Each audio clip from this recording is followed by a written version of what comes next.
آداب، میں ہوں وسعت اللہ خان اور میرے ساتھ ہیں زرار کھوڑو۔ صدر ٹرمپ کا کہنا ہے کہ ایران سے جنگ بندی لائف سپورٹ پر ہے اور اس کے بچنے کا چانس محض 1% ہے، کیونکہ ایران کی جانب سے موصول ہونے والی جوابی تجاویز محض کچرا ہیں اور میں نے اس کاغذ پہ غور کرنے میں وقت لگانے کی بجائے اسے پورا پڑھے بغیر ہی پھینک دیا ہے۔ اقوام متحدہ میں امریکی سفیر مائک والز اور اسرائیل میں امریکی سفیر مائک ہکبی نے تصدیق کی ہے کہ جنگ کے دوران اسرائیل نے میزائل حملوں سے تحفظ دینے والا آئرن ڈوم سسٹم اور اسے آپریٹ کرنے والے فوجی متحدہ عرب امارات بھیجے تھے۔ مائک ہکبی نے کہا کہ خلیجی ممالک کے پاس اب ایک انتخاب ہے، اسرائیل کو ساتھ کو چن لیں یا پھر ایران کا انتخاب کر لیں۔ انہوں نے کہا کہ بہت جلد ایک اور ملک معاہدہ ابراہیمی میں شامل ہونے والا ہے۔ ایرانی پاسداران بحریہ کے نائب کمانڈر محمد اکبر زادے نے کہا ہے کہ آبنائے ہرمز کا آپریشنل دائرہ 32 کلومیٹر سے بڑھا کے 480 کلومیٹر تک کر دیا گیا ہے اور انہوں نے اس کا ایک نقشہ بھی شائع کیا ہے، یعنی خلیج عمان کی ایرانی بندرگاہ جسک سے لے کے خلیج فارس کے اندر سری جزیرے تک یہ آبنائے ہرمز کا ایریا تصور ہوگا۔ ایرانی پارلیمانی کمیشن کے ترجمان ابراہیم رضائی کا کہنا ہے کہ اسرائیل اور امریکہ کے اگلے حملے کی صورت میں ایران یورینیم کی افزودگی کا عمل 60% سے بڑھا کے 90% تک بھی لے جا سکتا ہے۔ اس کا مطلب یہ ہے کہ 90% سے اوپر ایک جوہری بم بن سکتا ہے۔ اسرائیل نے حزب اللہ کے دھماکہ خیز ڈرون سے بچنے کے لیے خودکش ڈرونز کی ایک فیکٹری ہنگامی طور پہ لگانے کا فیصلہ کیا ہے۔ حزب اللہ ڈرونز نے جنوبی لبنان اور شمالی اسرائیل میں اسرائیلی فوجیوں اور شہریوں کا خاصا جانی نقصان کیا ہے۔ یہ جو حزب اللہ ڈرونز استعمال کر رہا ہے ان کو نہ تو جیم کیا جا سکتا ہے اور نہ یہ ریڈار پہ نظر آتے ہیں۔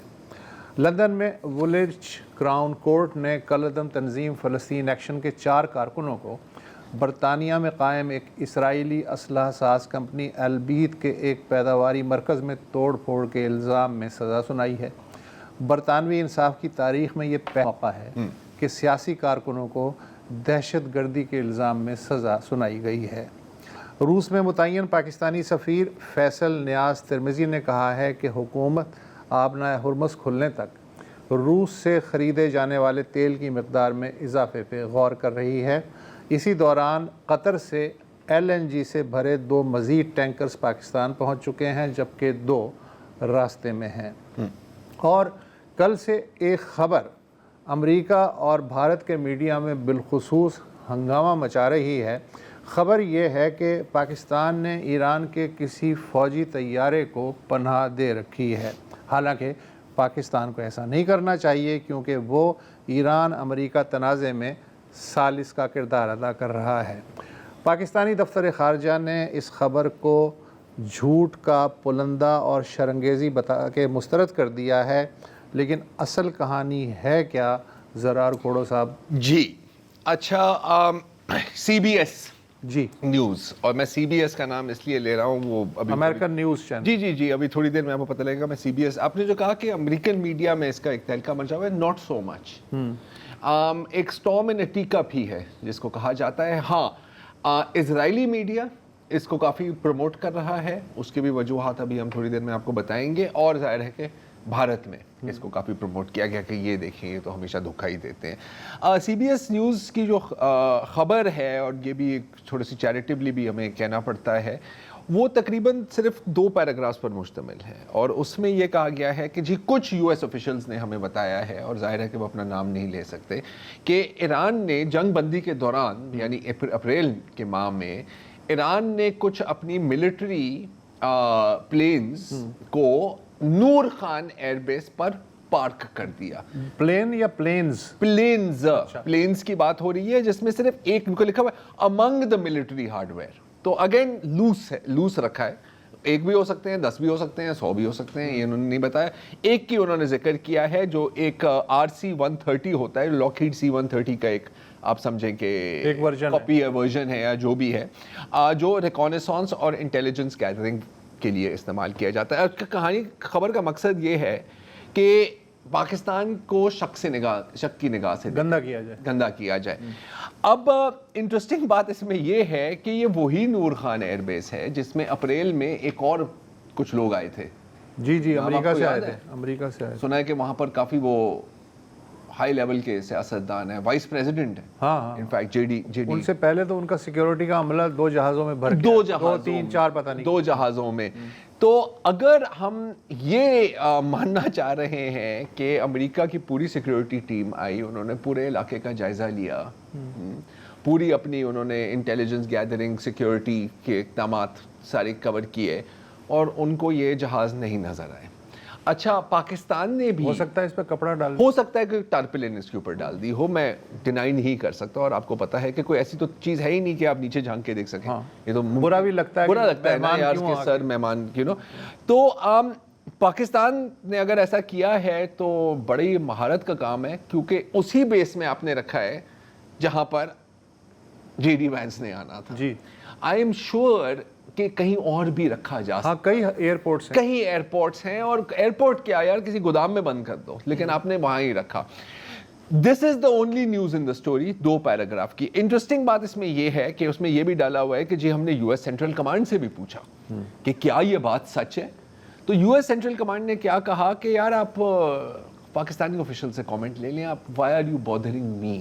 ٹھیک ہے, اس سے بھی آپ کو پتہ لگ جاتا ہے کہ سٹوری میں کتنا وزن ہے. اس سے اگر آپ آگے جائیں, اور میں مانتا ہوں کہ زیادہ تر لوگ ہیڈ لائن اور پہلے 2 پیراگراف سے آگے نہیں پڑھتے, لیکن ہماری جس کو ہم پیار سے اپنی پروفیشن بولتے ہیں صحافت, اس میں آپ کو پتا ہوتا ہے کہ جب آپ کے پاس خبر نہیں ہوتی اور آپ نے 1000 ورڈز تک جانا ہوتا ہے تو آپ کیا کرتے ہیں, پیڈنگ بیک گراؤنڈ. ہاں, اور اس میں بیک گراؤنڈ بھرا ہوا ہے. آپ مطلب کس طرح کا بیک گراؤنڈ یار, اور یہ آپ ایسی چیزیں ہیں جو آپ نے کبھی زندگی میں پہلے نہیں سنی ہوگی کہ پاکستان کی reliance on China for military assistance has reason dramatically. نہ کرو, نیوز ہے یہ. اسٹڈی شوڈ کہ پاکستان کی اب جو 80% اسلحہ ہے وہ چین سے آ رہا ہے. اچھا اس کا اس اسٹوری کے ساتھ کیا تعلق ہے, کسی کو نہیں پتا. پھر اس میں یہ کیا کہ اسلام آباد نے کوشش کی ہے کہ وہ بیلنس کر کے چلیں, کہ ایران کو بھی خوش رکھ کے چلیں, امریکہ کو بھی خوش رکھ کے چلیں, اور بیجنگ کو بھی خفا نہ کریں. یار مطلب امیزنگ بریکنگ نیوز ہے یہ. اور پھر اسی طرح, اور پھر وہ یو اے ای کو بھی بیچ میں لے آتے ہیں, اور یو اے ای کا یہ کہنا اور وہ یہ کہنا ہے. تو خبر ہے 2 سینٹنسز کی جس کی تصدیق کرنا ناممکن ہے, لاجک اس کو مانتا نہیں ہے, اور یہ آپ نے چھاپ دی ہے. اور ظاہر ہے کہ زی نیوز اور سارے وہ تو مطلب پاگل ہوئے ہیں اس وقت پہ. اب coming to the source of the news, یہ ہے سی بی ایس. اور سی بی ایس ایک زمانے میں امریکن مین اسٹریم میڈیا کا ایک ٹاپ 3 ٹاپ 4 میں سمجھا جاتا تھا, لیکن پھر کافی تبدیلیاں آئی ہیں. سی بی ایس کو ایکوائر کیا اسکائی ڈانس میڈیا نے. ٹھیک ہے, اسکائی ڈانس میڈیا کا بانی ہے ڈیوڈ ایلسن. ڈیوڈ ایلسن کون ہے, وہ ہیں لیری ایلسن کے بیٹے. اب آپ پوچھیں گے لیری ایلسن کون ہے, میں کیوں بات کر رہا ہوں ان لوگوں کے بارے میں. ہی is about 80 something, technology Mughal ہیں. ایک وقت پر انہوں نے ایلان مسک کو بھی بیٹ کر دیا تھا کچھ دنوں کے لیے. World richest man Larry Ellison صاحب تھے. یہ لیری ایلسن صاحب آپ کو اسکرین پر نظر بھی آ رہے ہوں گے. بوٹاکس کا کافی استعمال کرتے ہیں بھائی, نظر بھی آتا ہے, لیکن وہ ایک الگ بات ہے. I don't want to get personal. Larry Ellison صاحب اوریکل کے کو فاؤنڈر ہیں, ٹیک کمپنی. اوریکل کا نام اوریکل, ہاں اوریکل کا آپ نے نام سنا ہے. کہ آپ نے یہ بھی سنا ہوگا کہ لیری ایلسن صاحب کیونکہ ارب پتی ہیں ڈالرز میں, largest private donor to the Israeli defence forces ہیں. جتنے بھی اسرائیلی کازز آپ کو ملیں گے, سب سے زیادہ فنڈنگ آپ دیکھیں گے تو کھل کر لیری ایلسن نے خود کا اپنی جیب سے نکال کے یہ لو $50 ملین. اس کے لیے کوئی بڑی بات نہیں ہے. جہاں تک اوریکل کی بات ہے تو بڑی مزیدار چیزیں سامنے آئی ہیں پچھلے 1-1.5-2 سالوں میں. اوریکل کی جو سی ای او تھی سافرا کارٹس, اسرائیلی شہری, انہوں نے اکتوبر 7, 2023 کے بعد باقاعدہ میمو بھیجا اپنے امپلائیز کو کہ اگر آپ ہمارے مشن کے ساتھ اگری نہیں کرتے, اور ہماری مشن ہے کہ ہم نے اسٹیٹ آف اسرائیل کو سپورٹ کرنا ہے, تو بہتر ہے کہ آپ اس نوکری کو چھوڑ کے چلے جائیں. When you connect with Israel, you understand we are committed to Israel. یہ ان کا تھا. اچھا اس میں پھر جو کچھ ان کے امپلائیز ہیں جن میں اب آپ کو پتا ہے کہ اکثریت اب دنیا میں among many sectors are more pro-Palestine,